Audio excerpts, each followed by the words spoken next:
Ensonga z'okulonda Speaker zikyakutte wansi ne waggulu era nga bwe nagambye sooka osubscribinge onyige n'akade osobole okubanga updates zonna ozifuna bulungi nnyo. Yes, omukulu General Yoweri Museveni yavuddeyo naye n'abaako engeri gy'atangazaamu ku nsonga eno oluvannyuma lw'okuba nti NRM yesinga abantu mu paalamenti, so erina enkizo nnene nnyo okubaako engeri determininga ani abeera speaker oba nedda. Olw'ensonga eyo omukulu General Museveni olunaku olwaleero yayise meeting eya SEC.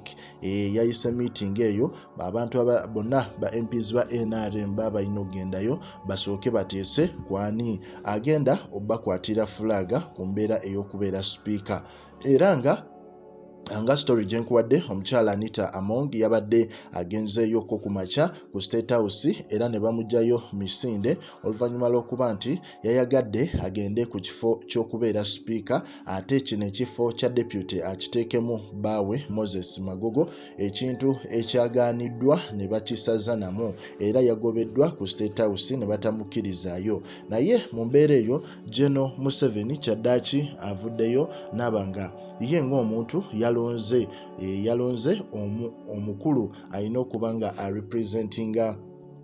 representinga okubeera speaker oba agenda obakwatira fulaga era nga omukulu ono si mulala wabula ye Jacob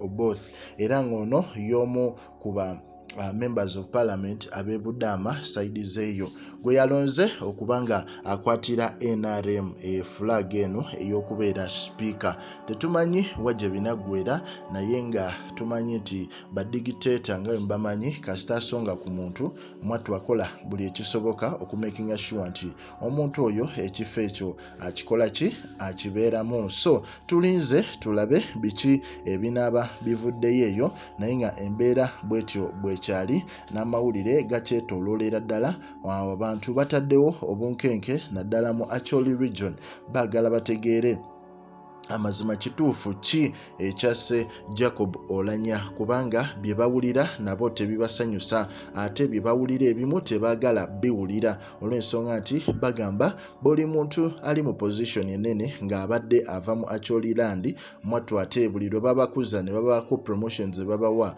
beekanga bafiiridde mu nsonga ezo ne bagamba nti balaba omukulu Lokeki yafa ebintu ebitategerekeka ate kati kituuse ewa Oulanyah Jacob. So ebintu bikyagendera ddala maaso naye nga bwe nagambye ffe we tuli okubanga tukutuusaako buli update egenda maaso mu ggwanga erya Uganda. Toyina kukyusa kalimiko oba toyina kuva ku mukutu nyiga bunyizikadde buli story gye tusaayo obeera omu kubasooka okubanga bajaba.